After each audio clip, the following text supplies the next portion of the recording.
আসসালামু আলাইকুম এভরিওয়ান, আমি Aduri. Welcome to Aduri's diary. আজকে আমি আপনাদের সাথে জাল জাল কাঁকড়া বোনার রেসিপিটি শেয়ার করব। কক্সবাজারের রেস্টুরেন্ট কিংবা হোটেলগুলোতে যেভাবে এই কাঁকড়াটা রান্না করে ঠিক একই উপায়ে আজকে আমি আপনাদের সাথে এই রেসিপিটি শেয়ার করব। আজকে আমি চেষ্টা করেছি খুবই অথেন্টিকভাবে, সহজভাবে এই রেসিপিটি আপনাদের সাথে শেয়ার করার। আশা করছি আপনাদের কাছে আমার আজকের এই কাঁকড়ার জাল জাল ভুনা রেসিপিটি ভালো লাগবে। যদি ভালো লাগে অবশ্যই আমার চ্যানেলটিকে সাবস্ক্রাইব করুন, পাশে থাকা বেল বাটনটিকে ক্লিক করে রাখুন। প্রথমে আমি এখানে কয়েকটা রসুন নিয়েছি আর নিয়েছি কয়েকটা কাঁচামরিচ। এখন আমি এটাকে ব্লেন্ড করে নেব। এই কাঁচামরিচের সাথে কিন্তু আমি 2টা শুকনা মরিচও নিয়েছি। শুকনো মরিচটা নেওয়ার কারণে এই কাঁকড়া বোনাতে এক্সট্রা একটা ফ্লেভার আপনারা এখানে পাবেন, তাই চেষ্টা করবেন শুকনো মরিচ আর কাঁচামরিচ 2টা একসাথে মিক্স করে ব্লেন্ডার করার। এখন আমি এটাকে ব্লেন্ডার করে নিয়েছি। এখানে আমি কিন্তু কাঁকড়াটাকে পরিষ্কার করে ধুয়ে একটু সেদ্ধ করে নিয়েছি, তবে কাঁকড়া সেদ্ধ করার যে পানিটা রয়েছে সেটা আমি ফেলে দিইনি, সেটা দিয়েই আজকের এই কাঁকড়া বোনাটা তৈরি হবে। দেখতেই পাচ্ছেন আমি রসুন আর কাঁচামরিচটা ব্লেন্ড করে নিয়েছি। চলুন এখন চলে যাচ্ছি পরের স্টেপে। আমাদের রান্না করার জন্য যা যা লাগবে সেগুলো আমরা দেখে নিই। তারপর আমি ফ্রাই প্যানে দিয়ে দিচ্ছি এখানে সামান্য পরিমাণে সয়াবিন তেল, দিয়ে দিচ্ছি 1 টেবিল চামচের মতো আদা রসুনের পেস্ট। তারপর আমি দিয়ে দিচ্ছি আগে থেকে ব্লেন্ড করে রাখা সেই রসুন আর মরিচ যে ব্লেন্ডার করেছিলাম সেটা। আমি এগুলো এখনই দিয়ে দিচ্ছি তেলের ভিতরে, এতে করে খুব সুন্দর করে এটা ভাজা হয়ে যাবে আর এটার ভিতর থেকে কোনো এক্সট্রা যে স্মেল রয়েছে আদা রসুনের সেটা আর বের হবে না। এই তেলটা যেন ছিটে না আসে তাই আমি দিয়ে দিচ্ছি প্রায় 1/2 চা চামচের মতো লবণ। তারপর আমি এটাকে প্রায় 5 মিনিটের মতো খুব সুন্দর করে একটু ভেজে নেব এই মশলাটাকে।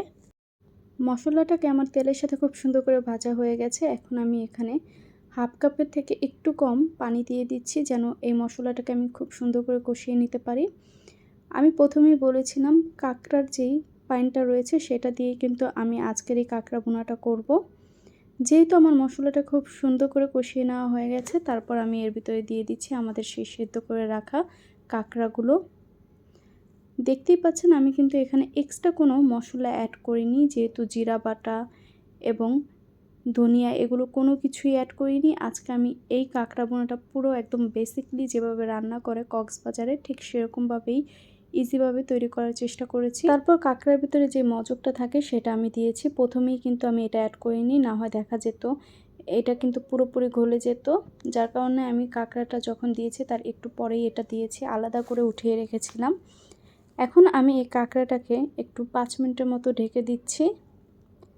এতে করে কিন্তু আমাদের এই কাঁকড়ার ভিতরে মশলাটা খুব সুন্দর করে ঢুকবে।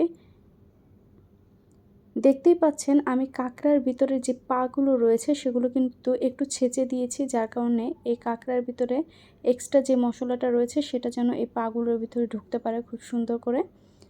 এখন আমাদের কাঁকড়াটাকে খুব সুন্দর করে ভুনা করা হয়ে গেছে। তারপরে মাঝখানে আমি এর ভিতরে একটু দিয়ে দিয়েছিলাম মরিচ গুঁড়ো।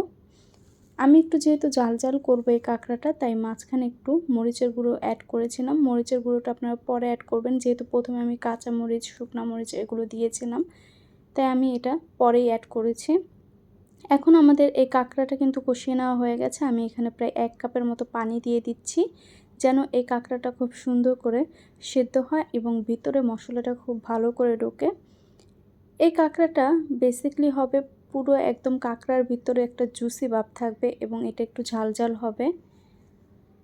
এখন আমি এর ভিতরে দিয়ে দিচ্ছি প্রায় 4 থেকে 5টার মতো কাঁচামরিচ।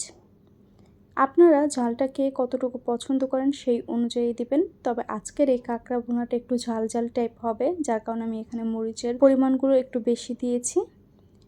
5 মিনিট ঢেকে রাখার পর আমি দেখলাম যে একটু পরিমাণে পানিটা শুকিয়ে এসেছে, তারপর আবারও এটাকে ঢেকে দিয়েছিলাম। এখন আমি এই পানিটা একদম শুকিয়ে ফেলবো।